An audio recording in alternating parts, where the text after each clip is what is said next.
Thank you for listening to American Medicine Today. I am Kimberly Bonatti, joined by Ethan Euchre. Happy to be here. Absolutely. Jeff Wagstaff. Thank you for having me, Kimberly. Absolutely. And world-renowned orthopedic surgeon, Dr. Alfred Bonatti.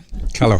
Yeah. Well, I actually read the tragic story, and I knew it was that we had to have this mother on the show to share this experience. And joining us right now is Paige Ferguson, whose infant son Colton fell from a bed while taking a nap and ended up suffering brain damage. So thank you for being here, Paige. Thank you for having me. Now, and this just happened, basically, back on, I believe, St. Patrick's Day, March 17th. Yes. Terribly tragic story, That's Paige. correct.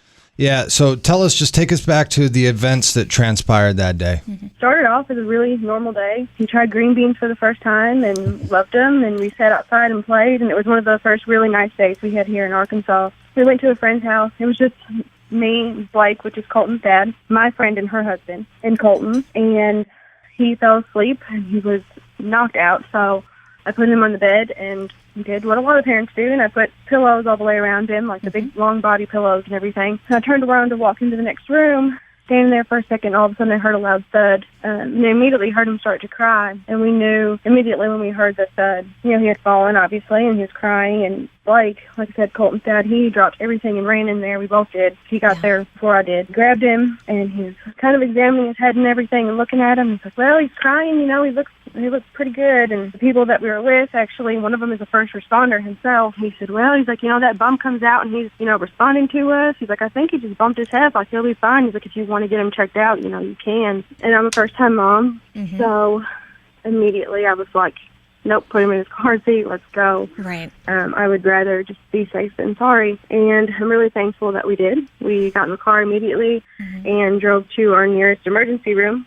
The emergency room doctors even said, well, he looks fine, he's reacting to us and everything. And, obviously he's like, he's probably tired because it's his bedtime. And I said, I don't know. I said, this seems pretty excessively tired to me. And he was like, well, he has to meet certain criteria to do CT.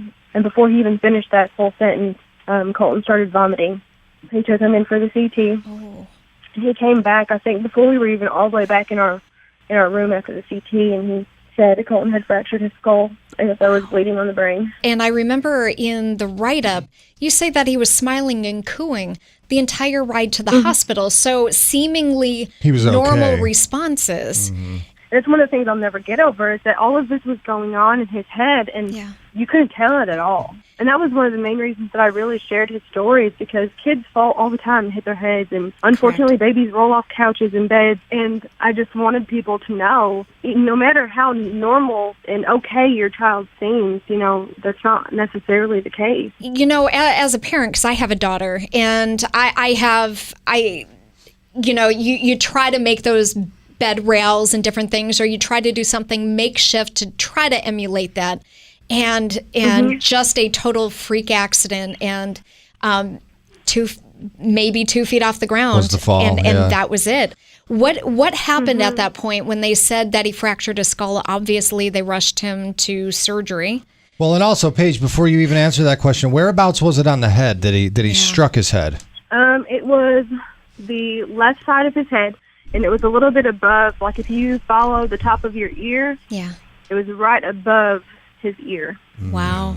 They airlifted him to a children's hospital. I mean, the surgeon even met us, as soon as we got there, because we couldn't get on the helicopter with him. He said, we do these surgeries all the time. Like, everything's going to be okay. I just need you to calm down. And I remember I kept asking, is he going to be okay? Is he okay? And I started to become very concerned when nobody would just say, yeah, he's going to be okay. Everybody just kept saying, well, we'll do what we can. And I knew that was just not a good thing. It wasn't just one surgery he had. I mean, there were multiple surgeries. Am I correct? And he went to cardiac arrest as well, correct? They did the first surgery with a craniotomy to clean up the blood that was on his brain, and the surgeon came out after surgery and he said that it was much worse than they had anticipated, and that he had bled half of his entire blood volume into his head.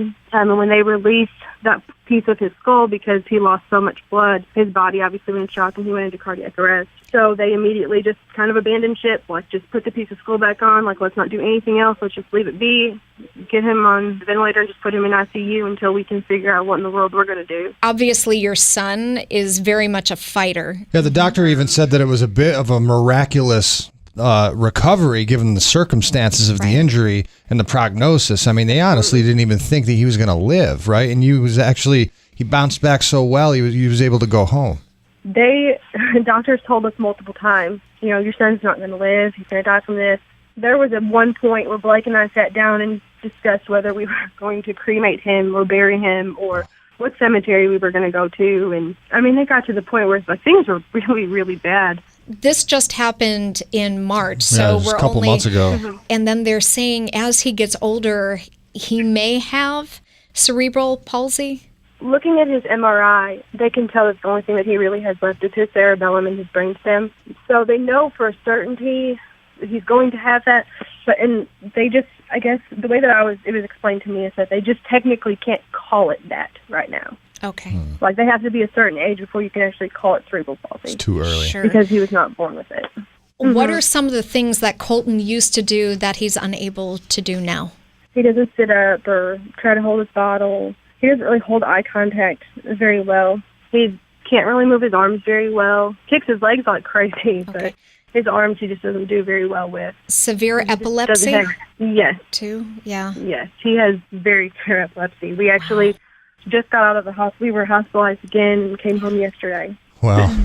Paige, our prayers and thoughts are certainly with you and little Colton. And Paige, any parting words of advice for other parents out there so they don't have to go through what you have gone through in the past couple months? Just don't leave your child unattended for even a second. I mean, no matter how safe you think they are, I mean, if they do end up falling and hitting their head somehow or whatever, no matter how okay you think they are, just get them checked out because no matter how much you may think that they're okay, sometimes they're just not. And it's really unfortunate what's going on with us, but I don't want any parent to feel even a hundredth of what we're feeling now. It's pretty excruciating pain every day to miss the child that you're holding in your arms and miss them so much. Whether he reacts the same or differently, I'm sure he knows that you love him very, very much. Thank you so much for being on the program and sharing such an emotional story with us and our viewers. Thank you. Thank you, Paige. Thank you. Send our love to Colton and the rest of the family as well. Yeah. Very somber moment here in studio. You have to be a watchdog for your kids and don't take chances. That's the best we can tell you.